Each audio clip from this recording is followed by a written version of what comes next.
Praise the lord అండి అందరికీ. ఈరోజు మనం డిస్కస్ చేసుకునే చాప్టరు ఆదికాండము 35వ అధ్యాయము. 34వ అధ్యాయంలో ఏం జరిగిందో మనం చూసాము. దీనిపైన అఘాయిత్యం జరగడము, దానికి ఆమె అన్నలు ప్రతీకారం తీర్చుకోవడము చూసాము. ఇలా హత్యలు చేయడం, దోచుకోవడం అన్నీ కూడా యాకోబును మరింత బాధ పెట్టాయి, భయపెట్టాయి. అటువంటి సందర్భంలో దేవుడు యాకోబుతో, నీవు లేచి బేతేలునకు వెళ్లి అక్కడ నివసించి నీ సహోదరుడైన ఏశావు ఎదుట నుండి నీవు పారిపోయినప్పుడు నీకు కనపడిన దేవునికి అక్కడ బలిపీఠమును కట్టుము అని చెప్తాడు. నీ సహోదరుడైన ఏశావు ఎదుట నుండి నీవు పారిపోయినప్పుడు అంటే అప్పుడు ఎందుకు పారిపోయావో నువ్వు గుర్తు తెచ్చుకో. నేను నీకు ఏ విధంగా తోడున్నాను, ఏ విధంగా నీకు తోడై ఉంటాను అనేసి నీకు వాగ్దానం చేశాను. అదే విధంగా ప్రయాణం అంతట్లో నీకు తోడుగా ఉన్నాను. లాబాను దగ్గర ఉన్న 20 సంవత్సరాలు నీకు తోడుగా ఉన్నాను. అదే విధంగా అక్కడి నుండి ఇక్కడికి నిన్ను మరలా రప్పించదను అని చెప్పి ఈ విధంగా నిన్ను క్షేమంగా మళ్ళీ ఇక్కడికి రప్పించాను. సో ఇది నువ్వు పారిపోయినప్పుడు నీకు కనపడిన దేవునికి అక్కడ బలిపీఠము కట్టుము అనేసి దేవుడు అతనికి ప్రత్యక్షమై చెప్తాడు. ఈ విషయం జరిగినప్పుడు యాకోబు తన కుటుంబ సభ్యులతో మాట్లాడతాడు. మీ యొద్దనున్న అన్య దేవతలను పారవేసి మిమ్మల్ని మీరు శుచిపరచుకొని మీ వస్త్రములను మార్చుకోండి. మనము లేచి బేతేలునకు వెళ్ళుదము. నా శ్రమ దినమున నాకు ఉత్తరమిచ్చి నేను వెళ్ళిన మార్గమున నాకు తోడై ఉండిన దేవునికి బలిపీఠము అక్కడ కట్టెదను అని చెప్తాడు. ఇక్కడ మనం కొన్ని కీవర్డ్స్ ని గమనిస్తే అన్య దేవతలను పారవేసి, అన్ని దేవతలు వాళ్ళ దగ్గర ఏమి ఉండే అవకాశం ఉంది. మనకు డామ్ షూర్ గా తెలిసిన ఒక విషయం అయితే రాహేలు తన తండ్రి దగ్గర నుంచి లాబాను నుంచి వారి యొక్క గృహ దేవతలను దొంగిలించిన విధంగా మనం చూసాము. అవి ఖచ్చితంగా ఆమె దగ్గర ఉండే అవకాశం అనేది ఉంది. అవి కాకుండా లాస్ట్ చాప్టర్ లో షిమ్యోను మరియు లేవి ఇద్దరు కూడా షెకెము అనే ఊరి మీద పడి వాళ్ళు ఏ విధంగా అయితే వారందరినీ దోచుకొని అక్కడి నుండి పశు సంపద మాత్రమే కాకుండా ఆ ఊరి వాళ్ళ మీద పడి దోచుకొని అక్కడి నుంచి తీసుకొని వచ్చారో వాటిల్లో ఆ ఊరికి సంబంధించిన ఆ ప్రజలకు సంబంధించిన దేవతలు అనేవి ఉండే అవకాశం అనేది ఉంది. కాబట్టి యాకోబు ఏం చెప్తున్నాడు అంటే మీ దగ్గర ఉన్న అన్య దేవతలను పారవేసి మిమ్మల్ని మీరు శుచిపరుచుకొని మీ వస్త్రములను మార్చుకొని మనం లేచి బేతేలునకు వెళ్ళుదము. నా శ్రమ దినమున నా కష్ట దినమున నాకు ఉత్తరం ఇచ్చి నేను వెళ్ళిన మార్గమున నాకు తోడై ఉన్న దేవుడు ఆయనకు నేను బలిపీఠము అక్కడ కట్టెదను అని చెప్తాడు. యాకోబు చెప్పినట్లుగానే వాళ్ళందరూ వారి వారి దగ్గర ఉన్న అన్య దేవతలన్నింటినీ కూడా అలాగే తమ చెవులకు ఉన్న పోగులను కూడా యాకోబుకు అప్పగిస్తారు. యాకోబు వాటిని షెకెము దగ్గర ఉన్న మస్తకి వృక్షము కింద దాచిపెట్టినట్లుగా మనం చూస్తున్నాము. వారికి చెవి పోగులను ఎందుకు ఇచ్చారు? అన్ని దేవతలను ఇచ్చారు అంటే అది ఓకే, బట్ చెవులకు ఉన్న పోగులను ఎందుకు యాకోబుకు అప్పగించారు? ఈ విషయం మనం గమనించినట్లయితే మొట్టమొదటి విషయం, అప్పట్లో స్త్రీలు వాడే వాటిలో చెవులకు పోగులు మాత్రమే ఆర్నమెంట్స్ గా లేవు, ఆభరణాలుగా వాళ్ళు కేవలం చెవులకు ఉన్న పోగులు మాత్రమే ధరించడం అనేది జరగలేదు. ఎందుకు అంటే రిబ్కాకు ఆమె నీళ్లు ఇచ్చి తన ఒంటలకు తనకు నీళ్లు ఇచ్చినప్పుడు అబ్రహాము యొక్క ఇంటి పెద్ద దాసుడు ఆమెకు ఇచ్చిన వస్తువులలో చేతులకు కడియాలతో పాటు ముక్కు కమ్మి కూడా ఉంది. ఆ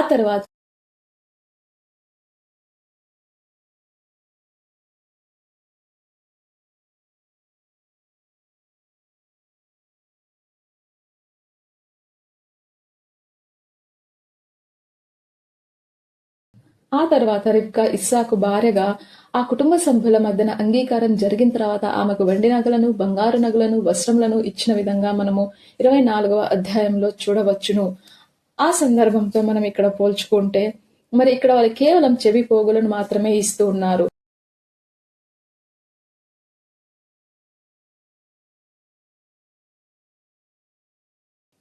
మరి బంగారు ఆభరణాలను క్రైస్తవ స్త్రీలు పెట్టుకోకూడదు అని చెప్పే విధంగా ఈ వచనం అనేది ఇక్కడ ఉంటుందా అంటే అందుకు మనం లేదు అని చెప్పవచ్చు. ఎందుకంటే బంగారు ఆభరణాలు పెట్టుకోకూడదు అన్నప్పుడు వారి దగ్గర ఉన్న అన్ని బంగారు ఆభరణాలు తీసిచ్చారు. కానీ ఇక్కడ స్పెసిఫిక్ గా చెప్తున్నాడు చెవులకు ఉన్న పోగులను మాత్రమే.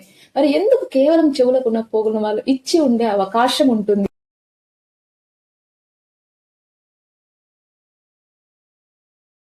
మన దగ్గర ఉన్న ఇన్ఫర్మేషన్ బేస్ చేసుకొని మనకు ఇంటర్ప్రిటేషన్ ఏ విధంగా తీసుకోవచ్చు అంటే, మొదటిది, వాళ్ళు ఆ ఊరి మీద పడి వారిని దోచుకొని వచ్చినప్పుడు అది వారి బంగారమై ఉండొచ్చు. అంటే వీరిది కానిది వేరే వాళ్ళకి సంబంధించినది వీరి దగ్గర ఉంది కాబట్టి వారు దాన్ని రిటర్న్ ఇచ్చేసి ఉండొచ్చు. లేదు అంటే ఆ చెవు పోగులకు ఉన్న డిజైన్స్ అనేవి పేగన్ ట్రెడిషన్స్ కి సంబంధించి కానీ పేగన్ కనెక్షన్స్ కి సంబంధించి కానీ ఉండే అవకాశం ఉంది. కాబట్టి వాటిని వారు వెనక్కి తీసి ఇచ్చేసి ఉండవచ్చు. ఈ కారణాల వల్ల బహుశా వాళ్ళు ఆ చెవి పోగులను కూడా యాడ్ చేసి యాకోబుకి ఇచ్చి ఉండవచ్చు. ఆయన వాటిని ఒక మస్తకి వృక్షం కింద దాచిపెట్టాడు. వారు అలా బయలుదేరి వెళ్తారు, యాకోబు అండ్ హిస్ ఫ్యామిలీ కంప్లీట్ గా. అప్పుడు యాకోబు కుమారులు వారు చేసిన హత్యలను బట్టి గాని, వాళ్ళు చేసిన దోపుడుని బట్టి గాని ఎవరు వాళ్ళని తరమలేదు. ఎందుకంటే దేవుని భయము, టెర్రర్ అనేది వారి మీద ఉన్నట్లుగా మనం 5వ వచనంలో చూడొచ్చు. ఏ ఊరి ప్రజల మధ్యనైతే ఉంటున్నారో ఆ ఊరి ప్రజలలోనే ప్రతి పురుషుణ్ణి వాళ్ళు చంపినట్లుగా మనం లాస్ట్ అధ్యాయంలో చూసాము. అలా జరిగినప్పుడు వాళ్ళందరికీ వీళ్ళపైన కసి అనేది, కోపం అనేది, పగ అనేది ఉండడానికి పూర్తి అవకాశం ఉంది. కానీ వాళ్ళు, ఈ కుటుంబము అక్కడి నుంచి వెళ్తూ ఉన్నప్పుడు వారిని తరమలేదంట. ఎందుకు అంటే వారిపైన దేవుని భయం అనేది ఉంది. దేవుని భయం వాళ్ళపైన నిలిచి ఉంది. దేవుని భయం చేత వాళ్ళు ఆగిపోయారు. యాకోబు మరియు అతని ఫ్యామిలీ సేఫ్ గా బేతేలుకు చేరుకున్నారు. అంటే మన ప్రయాణాల్లో కూడా దేవుని భయము చేత మనకు ఇబ్బంది కలిగించే విషయాలు కావచ్చు, మనకు వ్యతిరేకమైన విషయాల నుంచి కానీ దేవుని భయం వలన, వారికి దేవుని మీద ఉన్న భయం వలన మనకు రక్షణ అనేది కలుగుతుంది. మన ప్రయాణము అనేది సాఫీగా జరుగుతుంది. ఆ విధంగా వారు బేతేలుకు చేరుకుంటారు. బేతేలుకు మరొక పేరే లూజు. ఇక్కడనే యాకోబు లాబాను దగ్గరికి పారిపోతున్నప్పుడు ఒక నిచ్చెన దేవదూతలు ఎక్కుతూ దిగుతూ కనిపించారు. కలలో దేవుడు అతనికి ప్రత్యక్షమైన విషయము మనం 28వ అధ్యాయంలో గమనించవచ్చు. నీవు వెళ్ళు ప్రతి స్థలమందు నిన్ను కాపాడుచు, ఈ దేశమునకు నిన్ను మరలా రప్పించదను, నేను నీతో చెప్పినది నెరవేర్చు వరకు నిన్ను విడవను వేడబాయను అనేసి దేవుడు చెప్పాడు. ఆ స్థలానికి బేతేలు అని పేరు పెట్టాడు యాకోబు. ఇప్పుడు అదే స్థలానికి వెళ్లి అక్కడ బలిపీఠం కడుతున్నాడు యాకోబు. ఆ స్థలానికి ఎల్ బెతేల్ అని పేరు అనేది ఎక్స్టెన్షన్ చేస్తున్నాడు. అంటే బేతేలు దేవుడు అని అర్థము. రిబ్కా దాది అయిన దెబోరా ఇక్కడ చనిపోవడం జరుగుతుంది. బేతేలునకు దిగువన ఉన్న సింధూర వృక్షం కింద ఆమె పాతి పెట్టబడింది. ఆ స్థలానికి అల్లోను బాకు అని పేరు పెట్టారు. పద్దనారామం నుండి వచ్చుచుండగా దేవుడు యాకోబునకు ప్రత్యక్షమై, ఇక మీదట నీ పేరు యాకోబు అనబడదు, నీ పేరు ఇశ్రాయేలు అని చెప్పడం జరిగింది. అదే ఇక్కడ మళ్ళీ పునరుద్ఘాటిస్తూ ఉన్నారు. అంతేకాకుండా నేను సర్వశక్తి గల దేవుడను, నీవు ఫలించి అభివృద్ధి పొందుము, జనమును జనముల సమూహమును నీ వలన కలుగును, రాజులను నీ గర్భవాసమును పుట్టెదరు, నేను అబ్రహామునకు ఇస్సాకునకును ఇచ్చిన దేశము నీకిచ్చెదను, అదే కనాను దేశము, నీ తర్వాత నీ సంతానమునకు ఈ దేశము ఇచ్చెదను అని దేవుడు యాకోబుకు చెప్పి పరమునకు వెళ్లడం జరుగుతుంది. ఆ స్థలంలో యాకోబు ఒక రాతి స్తంభం కట్టించి దాని మీద పానార్పణం చేసి నూనెయు దాని మీద పోస్తాడు. దానికి బేతేలు అని పేరు పెడతాడు. ఆ తర్వాత వారు బేతేలు నుండి ప్రయాణం అయిపోతారు. ఎక్కడికి ప్రయాణమై వారు వెళ్తున్నారు అన్నప్పుడు, ఇప్పుడు యాకోబు ఇస్సాకు దగ్గరికి వెళ్తున్నాడు. అతను ఎక్కడున్నాడు అన్నప్పుడు హెబ్రోనులో ఉంటూ ఉన్నాడు. ఆ ప్రయాణంలోనే, అక్కడికి చేరుకునే ఆ ప్రయాణంలోనే ఎఫ్రతాకు వెళ్లే మార్గంలో రాహేలుకు ప్రసవ సమయం దగ్గర పడుతుంది. మంత్రస్నాని ఆమెతో భయపడుకుము, నీకు మళ్లీ కుమారుడు పుడుతున్నాడు అని చెప్పినప్పుడు రాహేలు చనిపోతూ అతనికి నా దుఃఖపుత్రుడు బెనోని అని పేరు పెట్టి చనిపోతుంది. కానీ అతని తండ్రి యాకోబు ఆ కుమారునికి బెన్యామీను అంటే కుడి చేతి పుత్రుడు అని పేరు పెడతాడు. ఈ బాధలో కానీ కోపంలో కానీ ఈ లోకం మనకు ఎన్నో పేర్లు పెడుతుంది. కానీ అది ముఖ్యం కాదు. దేవుడు మనల్ని ఏ పేరుతో గుర్తిస్తున్నాడు, ఎలా గుర్తిస్తున్నాడు. ఆయన కూడా నీవు దుఃఖపుత్రుడవు లేదా పుత్రికవు అయినా కూడా నిన్ను నన్ను తన కుడి చేతి కుమారుడు లేదా కుమార్తె అంటున్నాడు. అటువంటి దేవుణ్ణి, మన పరలోకపు తండ్రిని మనం దూరం చేసుకోకూడదు. అన్ని వేళలో మనతో ఉండి ప్రతి క్లిష్ట సమయాల్లో, ప్రతి సందర్భాల్లో, అన్ని బాధల నుండి మనల్ని రక్షించే దేవుడు ఆయన. కాబట్టి ఎప్పుడూ ఆయన మనకు తోడుగా ఉంటాడు అన్న విషయం మర్చిపోకండి. రాహేలు బెత్లెహేము అను ఎఫ్రతా మార్గమున పాతి పెట్టబడెను. యాకోబు ఆమె సమాధి మీద ఒక స్తంభంను కట్టించాడు. ఇక్కడ మొదటిసారి యాకోబు పేరు ఇశ్రాయేలుగా పిలువబడుతుంది ఈ అధ్యాయంలో. ఇశ్రాయేలు అనే అతను మిగ్దల్ ఎదేరుకు అవతల తన గుడారం వేసినట్లుగా ఇక్కడ వచనంలో ఉంది. ఇశ్రాయేలు అక్కడ నివసిస్తూ ఉన్నప్పుడే రూబేను తన తండ్రి ఉపపత్ని అయిన బిల్హాతో శయనిస్తాడు. ఈ సంగతి ఇశ్రాయేలుకు తెలుస్తుంది. ఇది అప్పటికి ఇప్పటికి ఎప్పటికీ అవమానకరమైన విషయమే. సహజంగా అయితే పాతకాలంలో ఒక రాజు, అంటే పాత రాజు నుండి కొత్త రాజు చేతికి రాజ్యం దక్కినప్పుడు పాత రాజుకు సంబంధించిన పత్నులను ఉపపత్నులను కూడా ఈ కొత్త రాజుకు దక్కేవారు. ఆ విధంగా వారి అధికారాన్ని వాళ్ళు అక్కడ చూపించే విధంగా ఆ సందర్భాలు అనేవి ఉన్నాయి. మరి ఇక్కడ రూబేన్ ఈ విధంగా ఎందుకు చేశాడు అన్న విషయం మనకు పూర్తిగా అర్థం కాకపోయినా, ఈ కారణంగా రూబేను జ్యేష్ఠ పుత్రుడే అయినా కూడా ఆ హక్కు యొక్క బెనిఫిట్ అనేది రూబేన్కి దక్కదు. చివరి వచనాల్లో మనకు యాకోబు యొక్క 12 కుమారుల పేర్లు అనేవి ఉన్నాయి. లేయా నుండి 6 కుమారులు, రాహేలు, బిల్హా, జిల్పా నుండి ఇద్దరు కుమారులు యాకోబుకు కలిగిరి. రూబేను, షిమ్యోను, లేవి, యూదా, ఇస్సాకరు, జెబూలూను అనేవారు లేయ కుమారులు కారా. రాహేలు యోసేపును, బెన్యామీనును కనెను. బిల్హా కుమారులు దాను, నఫ్తాలి. జిల్పా యొక్క కుమారులు గాదు మరియు ఆషేరు. ఈ అధ్యాయం చివరి వచనంలో మనకు యాకోబు తన తండ్రి అయిన ఇస్సాకు దగ్గరికి చేరుకున్నట్లుగా మనము చూస్తూ ఉన్నాము. ఇస్సాకు అప్పుడు మమ్రేలో కిర్యతర్బా దగ్గర నివసిస్తూ ఉన్నాడు. ఈ పేరు మమ్రేలోని కిర్యతర్బా దగ్గర అనేది మనం 23వ అధ్యాయంలో చూసాము. సారా చనిపోయిన ప్రదేశం కిర్యతర్బా, దానినే హెబ్రోను అని కూడా అంటారు. మరి ఈ అధ్యాయం నుండి మనం నేర్చుకోవాల్సిన విషయాలు ఏంటి అంటే, మన జీవితంలో ఉన్న అన్య దేవతలు, ఏదైతే అన్య దేవతలు మన జీవితంలో ఉంటున్నాయో వాటి అన్నిటినీ మనం పారవేయాల్సిన వారముగా ఉంటూ ఉన్నాము. మన జీవితాల్లో మన మనసుల్లో కూడా అన్య దేవతలు ఎవరు ఉంటున్నారు, మనం దేనికి ఎవరికి ఎక్కువ విలువేస్తున్నాము, మీ నా మనసులో ప్రథమ స్థానం ఎవరిది, ఎవరి కోసం దేన్నైనా వదులుకోవడానికి సిద్ధపడుతున్నాము, మనల్ని మనం దేవుని కొరకు సిద్ధపరచుకుని ఉంటున్నామా, లేదు అంటే ఈ లోక సంబంధమైన విషయాలకు మనుషుల కోసం మనల్ని మనం సిద్ధపరచుకుని దేవునికి దూరంగా ఉంటున్నామా అన్న విషయం మనల్ని మనం పరిశీలించుకుందాము, ప్రశ్నించుకుందాము. రెండో విషయము, ఈ సొసైటీలో జీవిస్తున్న మనము ఎన్నో విధాలుగా ఎంతో మంది దగ్గర నుండి బెనిఫిట్ అనేది పొంది ఉంటాము. వారిని మరియు వారు చేసిన క్రియలను మనం మర్చిపోకూడదు. And that list starts with your parents and your family. Never ever take no relation for granted, whether it is your mom, dad, భాయ్, బెహన్, ఫ్రెండ్స్, ఎనీవన్.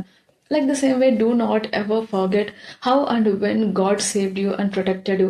అదే విధంగా దేవుడు మనల్ని రక్షించిన విధానము, మనల్ని కాపాడిన విధానము, సంక్లిష్ట సమయాల్లో ఆయన ఏ విధంగా అయితే మనం తన అరిచేతిలో ఎత్తి పట్టుకొని రక్షించాడో, కాపాడాడో ఆ విషయాలని మనం మర్చిపోయే వారిగా ఉండకూడదు.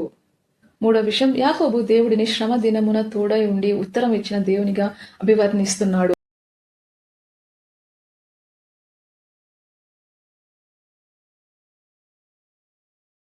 యాకోబు దేవుడిని శ్రమదినమున తోడై ఉండి ఉత్తరం ఇచ్చిన దేవునిగా అభివర్ణిస్తున్నాడు. మన దేవుడు మన శ్రమ దినమున నీకు నాకు తోడై ఉండేవాడే కానీ వదిలిపెట్టేవాడు కాదు, నిర్లక్ష్యం చేసేవాడు కాదు, అలిగేవాడు కాదు, సనిగేవాడు కాడు. ఎల్లప్పుడూ మనతోనే ఉండి ప్రతి నష్ట కష్టం నుంచి మనం రక్షించేవాడు మన దేవుడు. అంతేకాకుండా ఉత్తరం ఇచ్చేవాడు. ఉత్తరం ఇవ్వడం అనేది లేట్ అవ్వచ్చు, లేదు అంటే అది మనకు అర్థం అవ్వడం అనేది లేట్ అవ్వచ్చు. అది మన విశ్వాసానికి ఒక పరీక్ష కావచ్చు, కానీ సమాధానం తప్పక వస్తుంది. దాన్ని నమ్మి మనం ప్రార్థిద్దాము. యాకోబు మరియు అతని కుటుంబము మరి బేతేలునకు బయలుదేరి వెళ్లేటప్పుడు అక్కడ ఉన్న ప్రజలు ఎవ్వరు కూడా వారిపైన దాడి చేసినట్లుగా మనం చూడడం లేదు ఇక్కడ. ఎందుకు అంటే దేవుని భయం అనేది ఆ ప్రజల మీద ఉంది. వీళ్ళని ఏమీ అనకుండా వాళ్ళు పంపించడం అనేది జరిగింది. God protected them all the way to Bethel. యాకోబునకు అన్ని వేళయందు తోడుగా ఉండి కాపాడిన దేవుని భయంతో మనం ఉండులాగున, దేవుని భయం కారణంగా మనం క్షేమంగా ఉండులాగున, మన ప్రతి ప్రయాణంలో దేవుడు మనల్ని తోడుగా నడిపించలాగున ప్రార్థించుకుందాము. ప్రేమ నమ్మకం గల మా ప్రియ పరలోకమందున మా ప్రభువా, ఇంతవరకు నీ రెక్కల కింద మమ్మల్ని కాచి కాపాడి నీ రెక్కల కింద చేర్చి నిన్ను స్తుతించుటకు, నిన్ను ఘనపరచుటకు మాకు ఇచ్చిన ఈ అవకాశమును బట్టి, భాగ్యమును బట్టి వేలాది వందనములు, స్తుతులు, స్తోత్రములు ప్రభా. దేవా, మేము ఇటువంటి అన్య దేవతలను మా జీవితంలో మన హృదయాల్లో నిలుపుకొని నీకు దూరంగా ఉంటున్నామో దేవా. మరి వాటన్నింటినీ మేము జయించలాగున, దూరంగా వాటికి జరుగులాగున మమ్మల్ని నడిపించు తండ్రి. మమ్మల్ని మేము మా శరీరాలనే కాదు మా మనసులను కూడా శుచిపరచుకొని సిద్ధపరచుకొని లాగున మాకు సహాయం చేయం తండ్రి. యాకోబుకు అతని కుటుంబానికి వారి ప్రయాణంలో బేతేలునకు ఏ విధంగా మీరు తోడుగా ఉన్నారో అదే విధంగా మా ప్రతి పనిలోనూ, మా ప్రతి ప్రయాణంలోనూ, మా ప్రతి జీవిత ప్రయాణంలోనూ, మా ఈ విశ్వాస ప్రయాణంలోనూ మాకు తోడుగా ఉండమని, మమ్మల్ని వారించమని, మమ్మల్ని నడిపించమని, మమ్మల్ని ఆశీర్వదించి దీవించమని, మేము నీకు ఆయాసకరమైన ప్రతి దానికి మేము విడిచిపెట్టలాగున, దూరంగా జరుగులాగున, నీకు అంగీకారమైన క్రియలే మేము చేయలాగున మాకు సహాయం చేయమని యేసుక్రీస్తు అతి పరిశుద్ధ నామములో మిమ్మల్ని అతి మిక్కిలుగా అడిగి వేడుకుంటున్నాము మా ప్రియ పరలోకమందున మా ప్రభువా. ఆమేన్. ఇదండి ఈ రోజుటి 35th చాప్టర్ అనేది. I hope you like the video. ఈ వీడియోకి సంబంధించిన ఎటువంటి ఫీడ్బ్యాక్ అయినా సరే మీరు కామెంట్స్ రూపంలో తెలుపవచ్చు. Thank you so much for watching. See you tomorrow.